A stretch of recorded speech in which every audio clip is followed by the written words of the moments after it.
Thank you for that very elaborate introduction. First of all, I'd really like to thank your director, Professor Pradipta Banerjee, for being here and reminding me about how this committee began at IIT Delhi.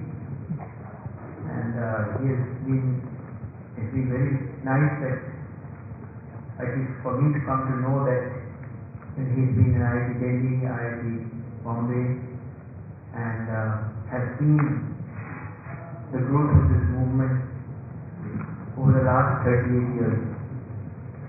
I thank the faculty members for joining us here. In particular, I'd also like to thank, I would say more than thank Professor Chakravarti, who I would say, if there's somebody, very few people in the country actually know what we are trying to do. Frankly, I'm telling you. They're not trying to promote Indian classical music. Yes, it's being promoted. They're using it as a means, not as an end. They're doing other things like craft workshops and folk forms, etc., cinema classes, etc., etc. But why are we doing all this? I think the understanding of that part is one of the deepest understandings of that is there with Professor Chakravarti. He has been with us for almost 30 years now, and it's always a great pleasure to meet with him because, as I mentioned, the depth of what we are trying to do, I think, comes out whenever I speak to him. And it's lovely he's here too, and thank you for that. And thank you for giving this direction to this movement in Roorkee for so many years. I think many students will remember you for that, for a long time. Okay, today I came,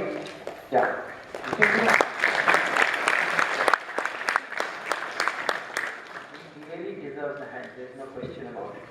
More than a hand. But what I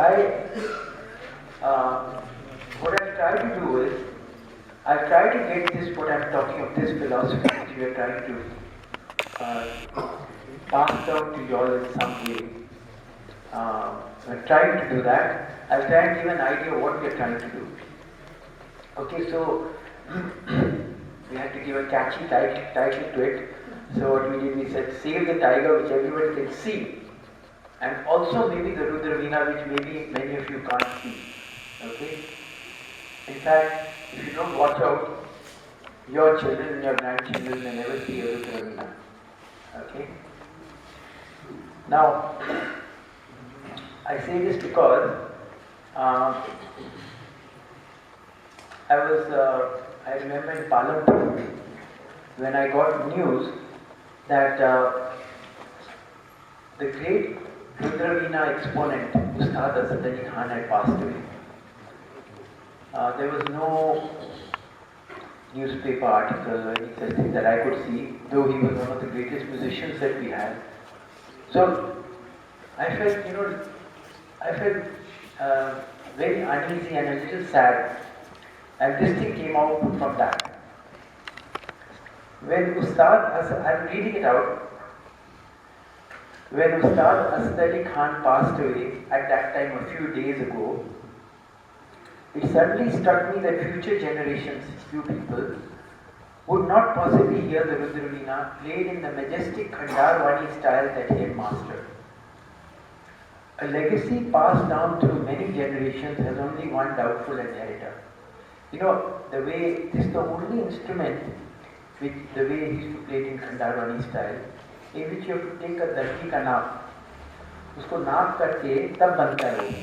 And all other instruments are made, and you don't have to take a exact naap, because you have to sit in this Vajrasana style, and it's very majestic. You play it like that, sitting like this. When the tiger was getting extinct, the dwindling numbers were carefully recorded, and great efforts were and are being made to make sure that our children and their progeny do not miss out on this beautifully evolved animal. you will be happy to note that the tiger population has gone up by 30%, which is because of the efforts made by people, our brethren all over the country. However, a treasure chest of our heritage has just disappeared, and very little attention is being paid to this fact. It may be argued that Darwin's theory of evolution would necessitate the birth of new forms emerging from the old. If anything can positively, deeply affect even a small group of people in the present, it has relevance. The Rudraveena and many other instruments and art forms in this country, like Surbahar, Dhrupad, Gotuvadyam, Kuriyattam, Viraha, Pandavani, and the Patua style of painting are fast disappearing, and very little is being done about this fact. Our ancestors, realizing that each human being is unique, designed many roads leading to the same goal. We learn about these great discoveries from our gurus and then choose one or more to find our own way. Each of our art forms represents a philosophy of life, and when one is lost, we use one road to the top of the inner mountain. See, things like Dhrupad, like Rudraveena, they are like deep sea fish. Now what you have to do in deep sea fish, you'll have to really dive deep, scuba dive, go right down, down, down. It's very tough to go right down to see the deep sea fish. But today, because we are in such a hurry, we don't have time to dive deep down. So we say, fish, come up, come up. So you know what you're telling is, you're telling Dhrupad, you're telling Gotuvadyam, you're telling the Rudraveena, come up, come up. So what they have to do is, there are two things that can happen. When a fish comes up, either it will mutate, very slowly it comes up, it mutates, and when it comes up, it's not the same fish. And that fish can't go back deep again. Cut out. It will only be there, that type. The other thing that can happen is, if it comes up too fast, it will die. So, what is happening to art forms is, either, in our classical art, I'll tell you this is exactly what's happening. Either we are mutating to suit your requirements, in which you allow much clapping, like that, or they are dying. There are two things that happen. Bismillah Khan Sahib used to say something very nice, Ustad Bismillah Khan Sahib. He used to say, आजकल वाह वाह करवाने वाले बहुत हो गए, पर निकलवाने वाले गिने चुने रह गए. So what I'm trying to mention is that which you get when you see go down into the ocean, in the quietness you see this deep blue, deep sea fish moving like this. That is what I think we are missing in our lives today. Srimati Kishori Amolkar, the great vocalist, said a few years ago, I was there with her in Mumbai, I remember, I went to her house and she said, Kiran, देखो, जब ये 10 लोग चले जाएंगे, तो शास्त्रीय संगीत वैसा नहीं रहेगा, that's what she said. और उसमें से 9 तो चले गए. Then she says, changes come when they should, but once the raison d'être changes, then there's a problem. In the past couple of years, so many greats have passed away. Like, D.K. Patamal, Ustad Ali Akhtar Khan, Pandit Bhimsen Joshi, Ustad Asad Khan, etc., etc. And with practically no one to replace them, India is definitely progressing. We may become the leading economic, technological, military power by the year 2020. But India may not remain India. Its biggest contribution to humankind is that it's developed different forms of yoga, different methods of connecting with the inner self. The knowledge and wisdom of these techniques is slowly getting lost. They are either mutating, as I mentioned, into something with a totally different worldview to ensure their survival, or are dying a slow death like the Rudraveena. The West has given us so much in the outward tangible domains, cell phones, internet, cars, planes, air conditioners, due to which our day-to-day living has been made much easier in the physical domain. the intangible domain which contributes to making our lives fuller and more meaningful, has been experimented with extensively in this country. However, because its results take time to show, belief in the processes suffers in this day and age of instant gratification. The Rudra, which is one of the casualties, forms a beautiful part of our classical music, which is nothing but Navyo, which is a wonderful method of connecting with the within to reach a goal which is abstract, subtle, inspiring, and most importantly mystical. It is much easier to see the deforestation taking place all around us, but much more difficult to be able to realize the inner blindness which is taking over society at large. Now you may say, what has all this got to do with me? I am a student at IIT Roorkee. I am a person in science and engineering. What has all this got to do with me? Now see, first of all, I'd like to mention here that if you want to become, I'm just saying now becoming a little more practical, if you want to do very well in whatever you're doing, the first thing that you require is concentration. Not only concentration, require laser beam concentration, like that. Okay? If you want to become the CEO of HLL, first thing you'll have to be is you'll have to be very concentrated. If you want to do well in anything, you'll have to be that way concentrated. So, at one level, what does yoga do? If you ask me what is the biggest contribution, can you describe the contribution of this part of the world to the world? Because what happens is that the great philosopher Ananda Kumaraswamy, you know what he said? He said, we all know that the world is becoming a global village. And everybody is coming and putting what they have to contribute to the whole world in the dabba. So the West is coming with all its fancy gadgets. You see everything in this room, in this hall is from the West. Everything. Fans, lights, LCD projector, this mic, your mobile phone, internet. Just imagine, what a fantastic thing. You type in a command and you can make a rover sitting on Mars move 1 foot to the left. What a fantastic thing. I mean, I really tell you, I was very fortunate that after I finished my PhD, I joined Bell Labs. And Bell Laboratories at that time had 7 Nobel laureates. Of course, they were very far away, but still. The fact is that they were there.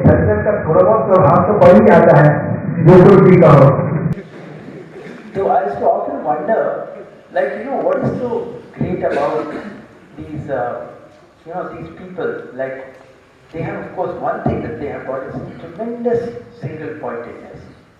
If you see Serena Williams, when she plays, she's so focused, like she can place the ball wherever she wants. So then, isn't that a great thing? But if she loses, what happens? She breaks her racket down and she throws her racket like that. That will not happen to a yogi. I think that's the only basic difference. And what is the thing what makes it important is the following. The thing that is there, you require concentration, I'm using mathematical terms, is a necessary condition but not sufficient. Okay?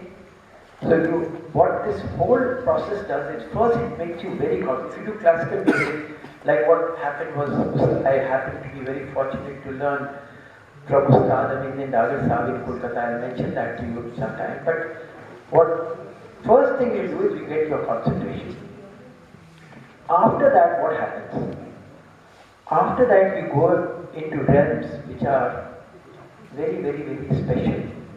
I'll try to touch on those realms. Or maybe I should say it right now. As Ustad Aminuddin Dagar Sahib would say, he'd say, look, if you want to do well in maths, or you want to do well in physics, or you want to do well in any subject, do it really well, where do you have to go? You have to go into hidden domains. No great thing is come straight in front of you. It's hidden. So you have to make your mind very, very subtle. Not only concentrated, but very subtle. To be able to go into those hidden domains. So you should say it beautifully. क्या सुंदर बात कहते थे अमित डागर साहब.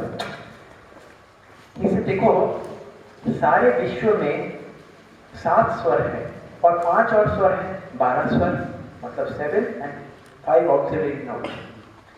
Only हमारे देश में we have 22 Shruti. So that means the frequencies are divided, instead of into 12 parts, they are divided into 22. I said, so what? So what's so great about it? So he said, अच्छा अगर मैं कोमल रे गाऊंगा और अति कोमल रे गाऊंगा तो पकड़ लोगे किरण? मैंने कहा गाइए.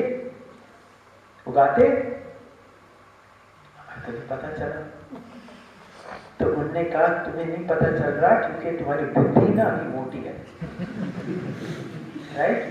नाउ ही सेड, तुम बोलोगे हाँ हाँ तुम तो बहुत अपने आप को सोचते हो, you think you are very great because you know the difference between komal ray and ati komal ray. But he said no, that's not the point. He said इसका क्या महत्व क्या है? देखो philosophically देखो कितना सुंदर बात है. He said अगर तुम कोमल रे और अति कोमल रे में तुम उसका अंतर तुम्हें पता चल जाए, what you are doing is you are training your mind to go into very, very, very subtle domains. तो वही तुम जो इससे जो तुम्हारा माइंड सटल हो जाएगा, you can use it for mathematics, you can use it for physics, you can use it for whatever you want. If you want to go into really depth or really into creative domains, you have to develop your mind into going into those subtle domains. And this is a technique. He used to call it very nice. You say it's a technique. ये गाना तो एक बहाना है. This is what he said. One of the greatest musicians of this century, Amin Dagar Sahib, used to say, ये गाना तो एक बहाना है. So my dear friends, what I am trying to tell you is, please don't look at this as just गाना बजाना. If you go to the website of Manjul Bhargav, this year's Fields Medal Award winner. You know what Fields Medal is? It's higher than the Nobel Prize, in fact, Nobel Prize of Mathematics. He's a professor of mathematics in Princeton University. Do go to his website and see. He's a concert playing Indian classical musician. And what he has talked of is how creativity in classical music and creativity in maths, how one helps the other, So my dear friends, if you want to do well, what you require, as I said, first the concentration, then you want to be creative. That's the second step, which is here, right here. And the third step I can't describe. That you have to experience. Okay? I'll tell you what the third step is like. This great Sufi mystic, Hazrat Inayat Khan Sahib, he has described it beautifully in an article. You know, he said, I'll give the example of mathematics. Okay? He says, that suppose you want to learn mathematics, right? There are 4 stages in the development. He describes it like that. And he says that the first stage is what we call a imitative phase, where you say, okay, 2 plus 2 is 4, so you tell the child 2 plus 2 is 4 and he repeats it. The second stage, he said, is a suggestive stage, which you say 2 plus 2 is 4, then what is 2 plus 5, or 6 plus 3, whatever. The third stage, he says, is this creative phase, which I just talked of, going into the subtle domains, going into domains which are very, very, very hidden and subtle. And he said, but that's not it. He said, that's not it. He said, there's a 4th stage. And he says that the 4th stage is when mathematics, he talks about art and just transforming. He says that mathematics no longer remains mathematics, but becomes a direct expression of the soul. And it's really, I'm not joking, if you go to it in depth, you will find there's great truth and wisdom in this. So my dear friends, what our ancestors have done through a lot of experimentation, it's a very scientific procedure. Please don't, when people say that our thing is not scientific, it's not true. I'll give you just an example. See, traditionally, if I'm feeling hot, how would traditionally an Easterner look at the problem and how would traditionally, say, a Westerner look at the problem? And both are important, please. It's very, very important also to do good mathematics, to do good physics, to do good chemistry, to do whatever we are doing here nicely. It's very important. So what they would do is, they would say, look, if I'm feeling hot, if I twirl the air out, it should be fine. So I develop the fan. But I'm still feeling hot, so if I have expansion of gases in effect, I develop the air conditioner, which we all are using. Traditionally, how will an Easterner look at the same problem? Traditionally, an Easterner will say, if the surrounding air is hot, it touches my skin, it sends an impulse to my brain, the responsive impulse makes me feel hot.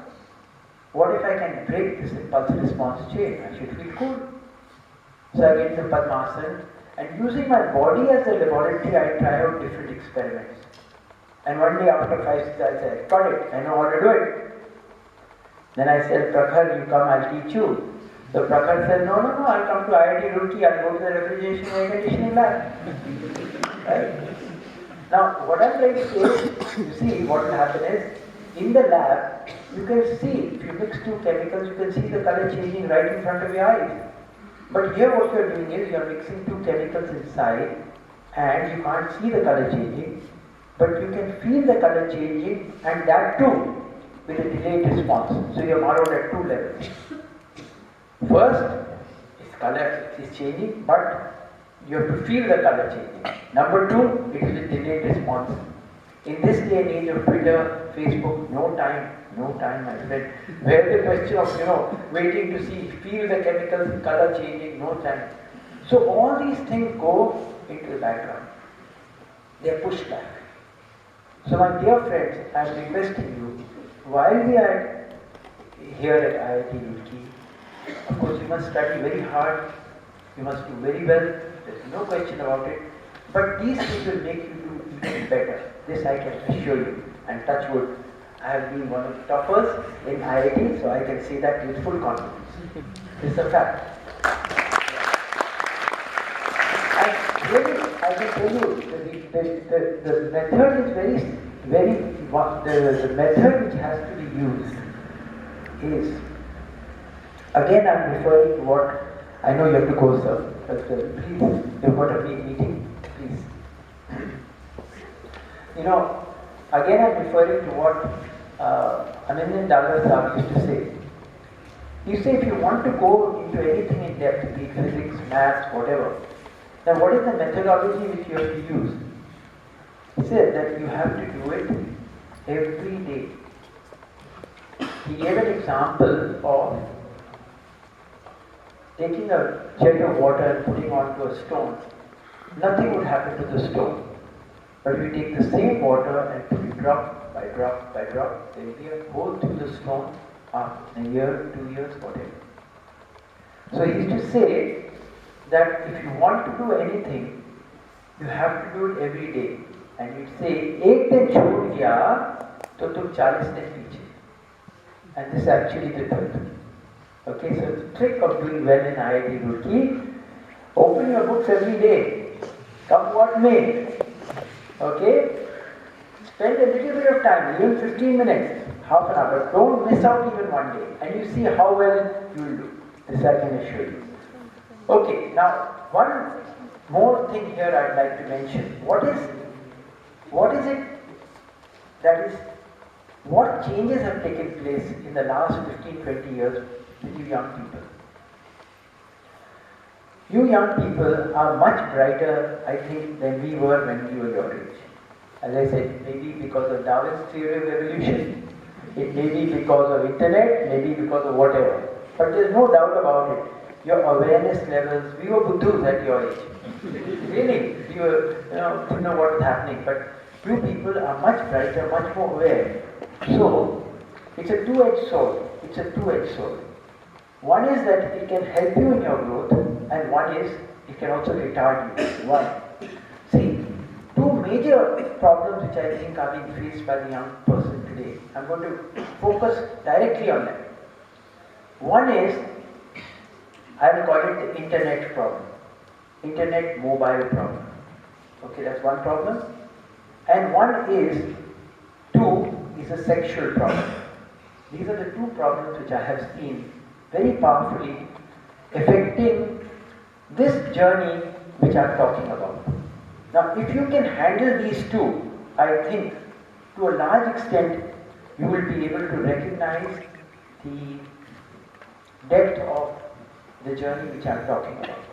Now, let me tell you what I'm talking about as far as the internet mobile problem. Now, you all know the internet mobile problem. I don't have to make it too explicit. But you all know that can be a very strong addiction. What happens is, today, people are on the internet, on Facebook, on the mobile, it's like stuck to your ear. People are walking here like that, all the time. So what happens is, that the mobile, you are connected with the outside. With the internet, you are connected with the outside. No chance of you getting connected with the inside. That's out. So therefore, I would request all of you, what happened was, I repeat this many times, that in all religions, you will find, they have developed some very good techniques. How do you control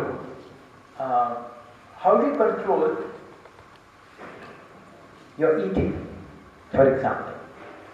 People love to eat, they eat. So what they decided was, these very bright people, they said one way of doing it is, put in a fast. हर मंगलवार को व्रत रखो. नहीं तो एक महीने के लिए रमजान का व्रत रखो. नहीं तो लेंट पे fasting करो. You see, everywhere this concept of fasting is there. What is this concept of fasting? Of course, you link it up with the Lord and all that. That is a very smart move. But actually, what is the whole idea behind the fasting? You just think about it carefully. You say, if I can keep away from food for one day, I'll have more control about what I put into my mouth on the next day. So what you're trying to do by keeping away from these things is having more of a control of when to eat, how much to eat. In a very similar way, I think you have to do it with mobile and internet. I really feel this very strongly. You have to say, I'm going to fast from internet for one day. Or I'm going to fast from mobile phone for one day. I don't keep a mobile phone, by the way. I don't keep it not because I'm being a hero by not keeping it, but I really feel that it stops my being able to connect with myself inside, to go into creative domains which are inside. It really does. So what I'm saying is, internet is very good. Mobile phones are very good. I'm not saying please use them. But you should know when to use them and when not to use them. And that is a very, very important thing. So try and develop this fasting technique. We'll have to connect you with the Lord, saying that now, Lord, I have to connect with myself inside, so I can't connect myself outside, so one day fasting with mobile phone. Something like that. I don't know how. You'll have to talk to all our pundits and our Maulvis to figure out a methodology by which we can bring it into the system, so that everybody has to put down their mobile phones for one day. Anyway, that's one thing. The second thing is this sexual revolution that has taken place. Now, in our country, has never been squeamish about sex, the sexual act, never. You can check it out. We have a whole tradition which is called the Tantric tradition, which was based that you check out everything and then you go above it. But today it's not being done like that. If you see Swami Ramakrishna also, he was made to go to a prostitute, he was made to eat raw fish, stale fish, he was made to go to the Shamshan Ghat. All these things he was made to do. And then he was supposed to have gone above all this. So there is a whole tradition, a tantric tradition. But today, the way we are doing it is we are aping the West. Now West is, if you want to ape the West, ape them in science and technology, yaar. Why to ape them in something which is only 200-300 years old? We have experimented with the domain for 2000-3000 years and have come up with some ways of doing it, of everything. So I'm just going to read out this small article which is specifically designed for the young person in this domain. Okay? Today the young person has got a lot of freedom to explore. With the internet, the mobile phone, the television, the youth is being exposed to the best and the worst at a very early age. In previous generations, social and familial structures had created some norms based on the experience which had to be adhered to.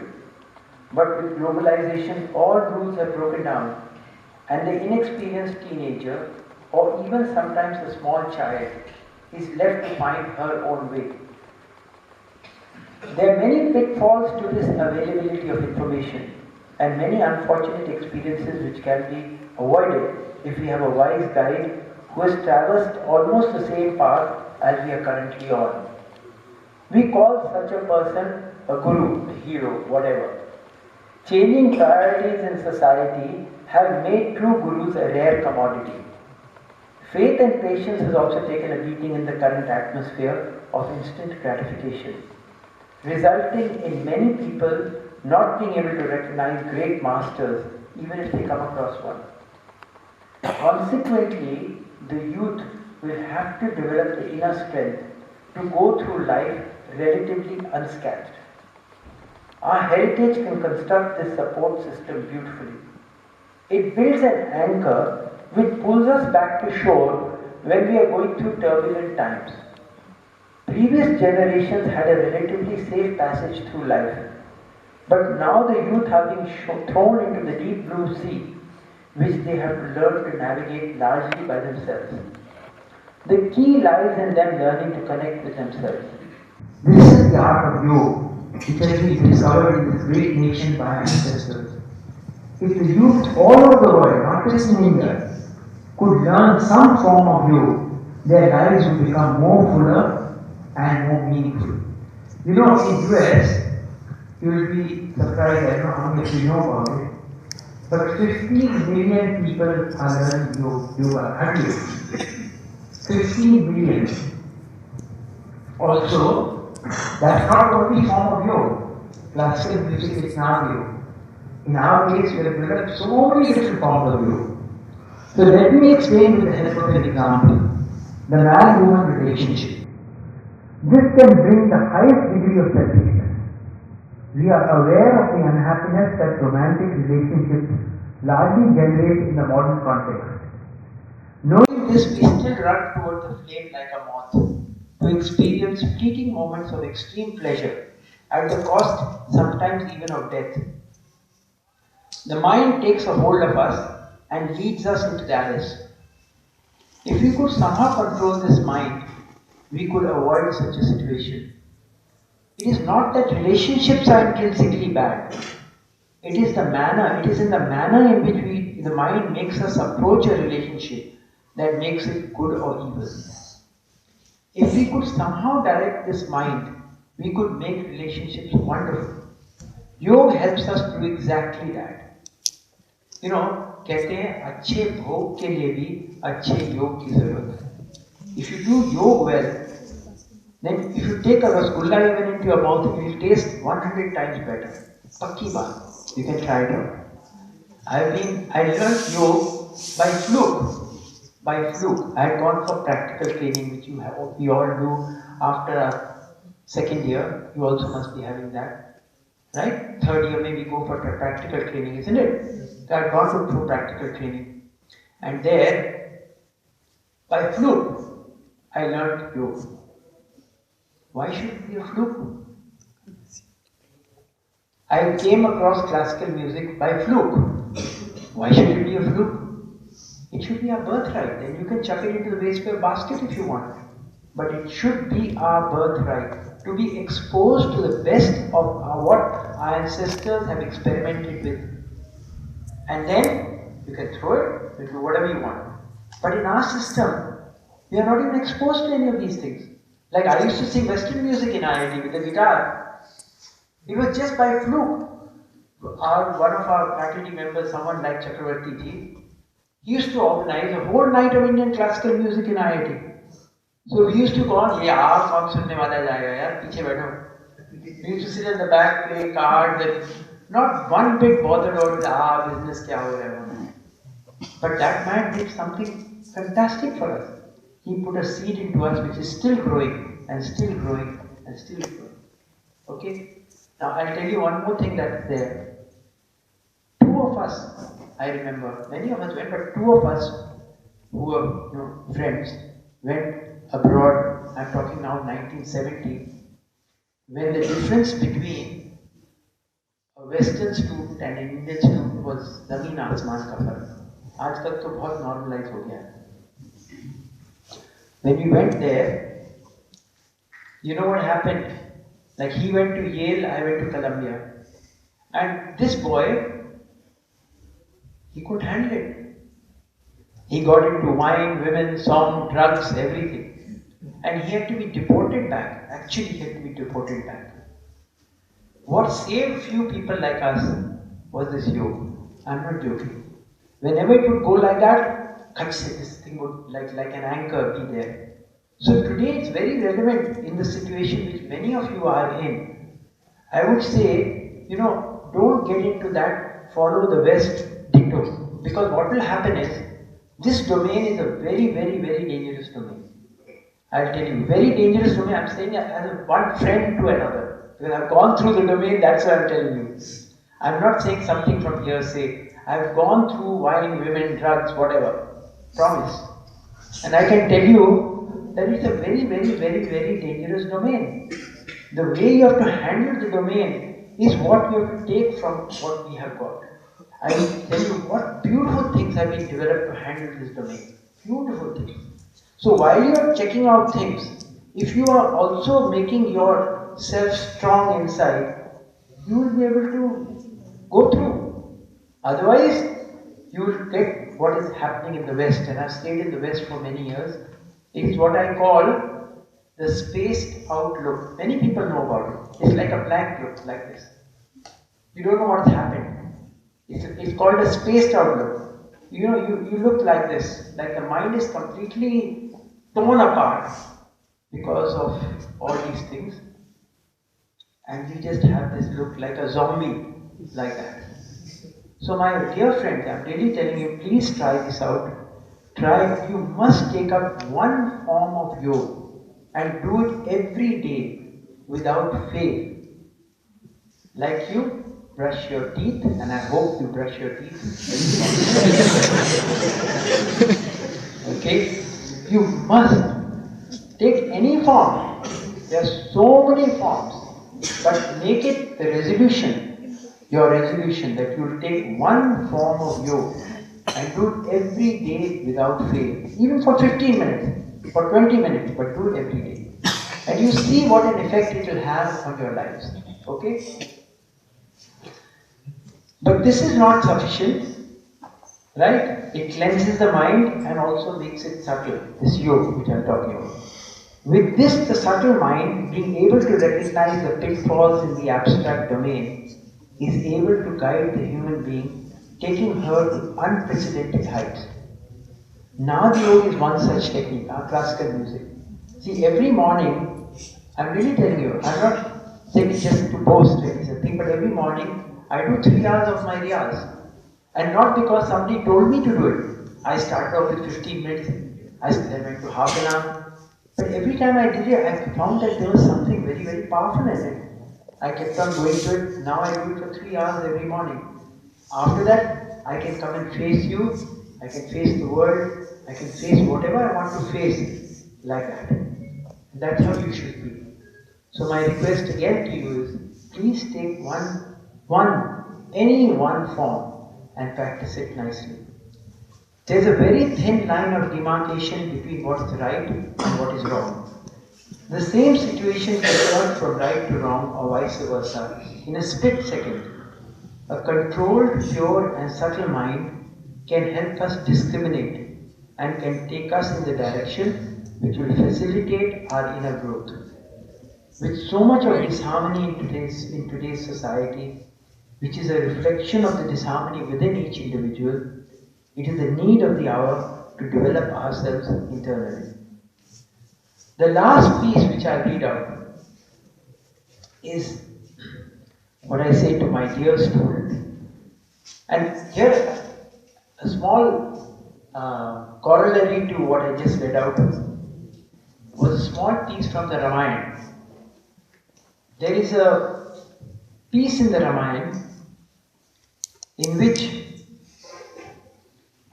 Ram is sitting with Ravan. Ravan is dying after the battle, and Ram is talking to Raman. And Raman is saying, here, a case of brilliance gone wrong, Ravan became an agent of his own destruction. Ravan also became Ram's guru when the latter sat at his feet and asked for his teachings as he lay dying. Imagine, has Ravan as a guru. The demon king said, listen to this very carefully, things that are bad for you seduce you easily. You run towards them impatiently. But things that are actually good for you fail to attract you. You shun them creatively, finding powerful excuses to justify your procrastination. That is why I was impatient to abduct Sita, but avoided meeting you. This is the wisdom of my life, Ram. My last words I give to you. This is what is there. I'm not saying something original. It's there in the Ramayana. Okay. The last thing that I'd like to read out to you is what I've written actually for my student, and you are my students also, so I can hopefully, maybe not direct students, but let's say friends, not even students. I'll say to my dear friend. That's more like it. Okay?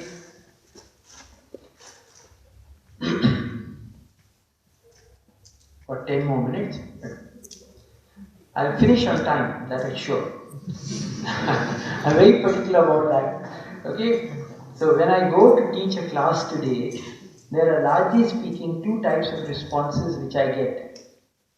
The first one is when there is no response. When the student has already decided that mathematics is not for her and she is switched off. The second is where the question is asked before my sentence is over and a complete answer is expected. Okay, I want to just mention here also to you that the mathematics levels in IIT and everywhere is going down day by day by day. This is a fact. When I first joined IIT, even up 10 years, 20 years, till last 15, 20 years, I had to think 10 times before setting a paper, sir. Aajkal, I have to tell the paper before the minor. I'm not joking. I have to almost tell the whole paper before the minor, make it will be disastrous. So what I'm trying to say, instead of the teaching process becoming tougher, it has become easier. I'm surprised. It's become so much easier for me to teach at IIT when I thought that I'm getting dated and I should be, should be becoming tougher and tougher. Why is this? It's not that you're, as I mentioned, you're much brighter than we were when we were your age. Why is it happening? It's been disturbing me a lot. I'm telling you again, I feel it is because of those two things which I've told you. Those two things, if you can handle those two things which I've mentioned before, you will see that you will be able to do well, much better, much better in whatever you take up. Okay? When I was doing my PhD at the Columbia University in New York, one of the top mathematicians of the world, Professor David Sigmund, was taking my class on probability. Despite my best efforts, I was not able to understand what he was teaching. After about a month, I went to his chamber and told him about my predicament. He just pushed me out, saying, "You're doing fine, Kiran." But that did not satisfy me. I felt that if I could not understand such a fundamental course, I was not fit to do a PhD. I therefore started taking courses in the Columbia University Business School. However, in one semester, all what Professor Sigmund had taught started falling in place like a jigsaw puzzle, and I ran back to do my PhD. Whatever little I know about the subject, delta tending to zero, is because of the fact that Professor Sigmund did not come down to my level, but helped me to rise to his. I came back to India and wanted to learn Drupal from Ustad Nasir Abindan Dagar in Kolkata. I requested him and he agreed to have me with him during my holidays. Excitedly I went, but was very disappointed. He would tune the Tanpura and ask me to sing Sa. He put me on the corner there. Sa lagao. Sa, Sa, 1 घंटा. Sa, 2 घंटा. Sa, 8 घंटा. Next day again, Tanpura lagaya, bitha do. Sa, Sa. And it was really, I thought he didn't want to teach me. Really. He would not even sit with me. It seemed as though, he didn't want to teach me, I thought. Huh? And many a time I had a desire to return home. But एक जब commitment दिया था वहाँ रहने का तो I kept remembering what Bismillah Khan Sahib used to say. Again, Bismillah Sahib, what a great man, yeah. He would say, बंदे या बंदी की पहचान है उसकी जबान. ठीक है ना? Or today what happened is people just give commitment for left, right, and center, and next day you don't even know where they are. So anyway, I kept saying, I said that after the month was over, I returned to Delhi, and I felt I had just wasted my time in Kolkata. However, over a period, I realized what a bhandar of wisdom had been passed on to me. The realization of the depth of thought contained in some of his utterances dawned on me very slowly but surely. Ek sade sab chade, sab sade sab jaye. So, and he would say also just what was just mentioned by you. तुम्हें रे पे जाने की इजाजत तब है जब तुम्हें सा का darshan ho jaye. That's a very, very powerful thing. It's not just getting sa correctly, but उसका जब तक दर्शन नहीं होगा आगे नहीं जा सकते. Both Professor Sigmund and Ustad Nasir Abindan Dagar showed me the way of touching the alpha zone, the experience of which is something beyond description. From my above mentioned gurus, I learned the method of fathoming the depths of any great thought process. I bow my head in reverence. So, my friends, what I want to mention here is that don't shy away from things that are difficult and which you can't see immediately. I'll tell you this because I felt so sad about 2-3 months back. I was just telling some of the people who I met in the afternoon that I tried to take students for 2 years to do the project, not 1 year. I tried to start off in the third year, right in the beginning. So that what happens is, I tell them beforehand, we're just going to be doing research. I'm going to work with you to try to show you how research is done. So, and not only me, I'm going to take help from other people. Like, I will try and send you to TIFR during your vacation. I'll try and send you here, there, so that it becomes like you are exposed to this something abstract elephant. It's like blind people trying to describe an elephant, and somebody describes the snout, somebody describes the ear, somebody describes the tail, and the mind you are able to conjure up the elephant. So like that was the idea behind it. So I told these students like who are doing well, please come, we'll meet, and I'll try to work out something with you. So they came, and I talked to them, and I picked two people that we are going to work somehow with you. And I even got my student who is in TIFR to accept him. Now he comes up to me after 2 weeks or 3 weeks and says, "Sir, please excuse me." So I said, "Why? What happened?" He said, "Sir, I've got an internship." So I said, "Yeah, where have you got your internship?" He says, "Sir, Flipkart has given me an internship. They're going to give me 20,000 rupees a month." What could I say? What I'm just trying to mention to you people is that he was ready to forego the opportunity of going to a place like TFR and working, not with me, I'm really not saying not with me, I'm just saying to go to a place like TFR for Flipkart. Why? Because it was giving 20,000 rupees. Now, what pains me is not that people should not go into Flipkart. I'm saying they can go into Flipkart.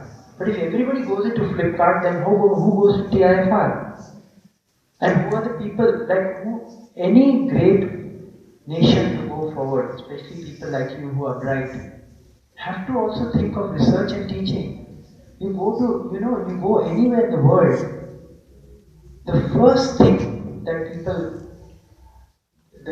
the greatness of a nation is determined by, I think, the research that it can do. But today we are all so superficial, outward,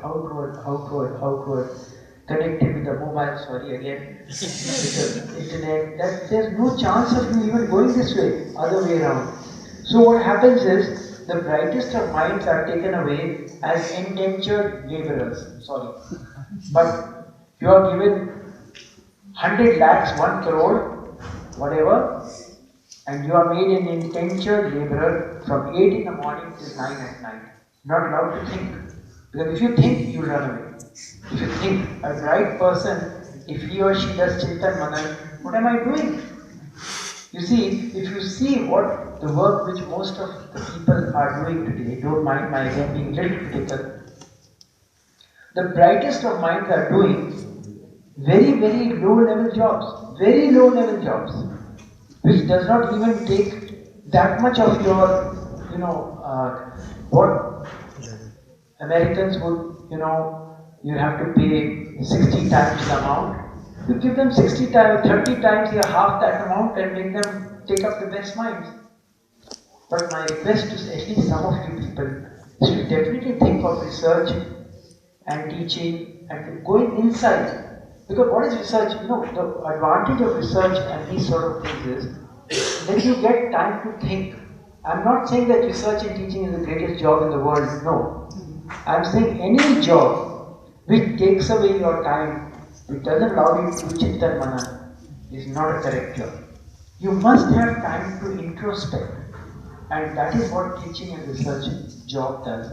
I would not give my job up at IIT for, even if I were given, promise I'm telling you, even $1 million a month or whatever. Because it's such a wonderful job. Here I've got all the freedom. You ask any of the professors, what a lovely life it is in terms of being able to introspect. And nowadays, money is also not bad. It's pretty good. You can go all over the world, you can do everything. And yet, don't think that you won't be practical. My Professor Simon German, and also Sheldon Ross, these people, They were superb theoreticians, but heads of companies would come to them to ask them for practical, presidents of companies would ask them for practical problems to solve. So don't think you can make a lot of money also in IIT. You know, you do consultancy, you can make lots of money. There's no problem. So I'm inviting many of you to go in for further studies and further research, because you will find that it will help you, as I said, go into that domain which I'm mentioning here and which is very, very important. My time is up. I will stop here. Thank you very much for giving me this opportunity.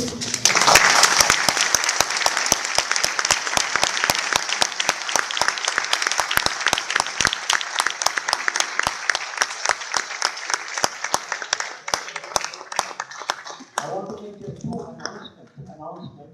One, we have a very nice scholarship scheme. In summer vacations, we send young people to go and stay with other inspired human beings in the vicinity of His Holiness the Dalai Lama, in the vicinity of Aruna Roy, great people, including musicians, including dancers, including social workers. That the forms you can go to speakmackaye.com and download the form. The last date is 27th of February. Some of you might like to look into that. Another thing that you might like to look into is that we are having the third international convention at IIT Bombay. The last one we had was at IIT Madras, to which some of you had come, and you would also come to IIM Kolkata, the one before that. So, in fact, we are thinking of having the fourth or the fifth international convention at IIT Roorkee. That's in the pipeline. Your director was very kind to say that, we must do it here. So I'm going to put this up to our national executive also to see that we try and do it maybe in 16 or 17 here. Okay? So these are two things. You can go to speakmackaye.com and have a look. Of course, there are a lot of material which you all have anyway, which you can circulate. Once again, thank you.